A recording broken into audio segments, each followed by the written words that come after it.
Hey everyone, and welcome! Today, we are diving deep into the science behind your daily routines. You know, from that first cup of coffee to the last mindless scroll on your phone at night.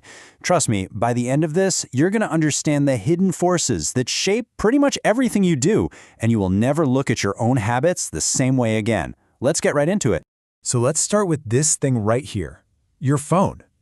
Ever find yourself just checking it for no real reason? That super quick, almost unconscious glance to see if anything new has happened? Yeah, you're definitely not alone. And I promise you, it is not an accident. That constant pull, that little itch you have to scratch, it's all driven by a really powerful psychological trick, one that tech companies have become absolute masters at using to keep you coming back for more. And what's wild is, while it feels like a super modern problem, the trick itself has been around for over 100 years. To really get how this works, we've got to talk about the real currency of the internet, the like. That little heart, that thumbs up, it packs a way bigger psychological punch than you probably think.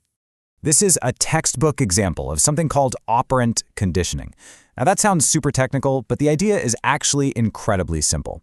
When you do something and you get a reward for it, your brain goes, "Oh, I liked that," and it learns to do that thing again. Every single like, every comment, every share you get, it's like a tiny, perfectly engineered digital treat for your brain.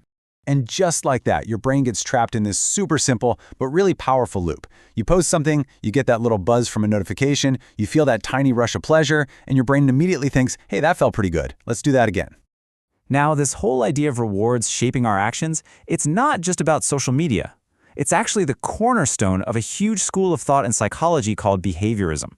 So way back in the early 1900s, behaviorism came along to try and make psychology a bit more scientific. The idea was, instead of just guessing what's going on inside someone's head, let's just focus on what we can actually see and measure, their actions. The theory is that our environment, through all its little rewards and punishments, basically shapes everything we do. And the most famous guy in this whole field? A dude named B.F. Skinner. And Skinner, well, he didn't just write boring papers. He conducted some of the most famous and, let's be honest, weirdest experiments in the history of psychology. And it all started with his pigeons.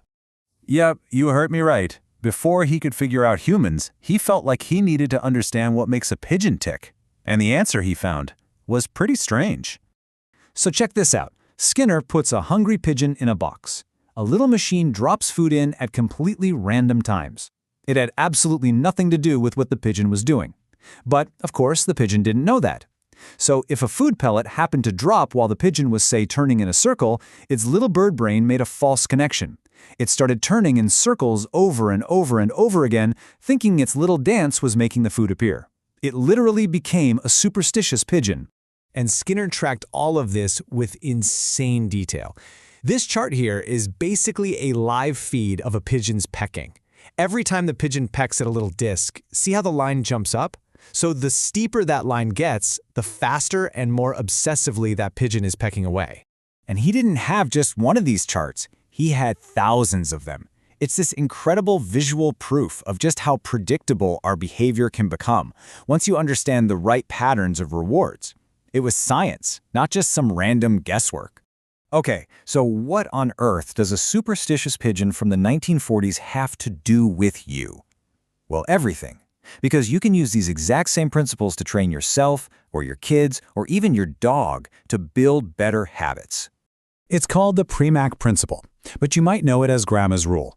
And it is so simple. You just take something you love doing, a high-probability behavior like playing video games, and you use it as a reward for something you don't love doing, a low-probability behavior like eating your vegetables. The rule is simple and absolute. First veggies, then video games. And this is universal. It really works for just about anything. Training your cat? Give them a treat when they use the litter box right. Hate doing chores? Reward every 10 minutes of cleaning with 5 minutes of your favorite hobby. Can't stand studying? Make that fun art project the prize for getting through that boring history chapter. It's all about creating that link in your brain between the effort and the reward. But this all kind of leads to a much deeper, more philosophical question, right? If our actions are really just a series of learned responses to our environment, what does that say about who we actually are? You've probably heard this quote before. I mean, it's everywhere. And it sounds like the perfect summary of behaviorism, doesn't it? Our habits, the things we do over and over, they define us. It's a really powerful idea. There's just one tiny little problem. The quote? It's wrong. Well, not wrong exactly, but it's misattributed. See, Aristotle, he never actually said that. The phrase that we all know and love was actually written by a historian named Will Durant. He was just doing his best to summarize Aristotle's philosophy. And it's a great summary, but it kind of misses a really subtle and important point.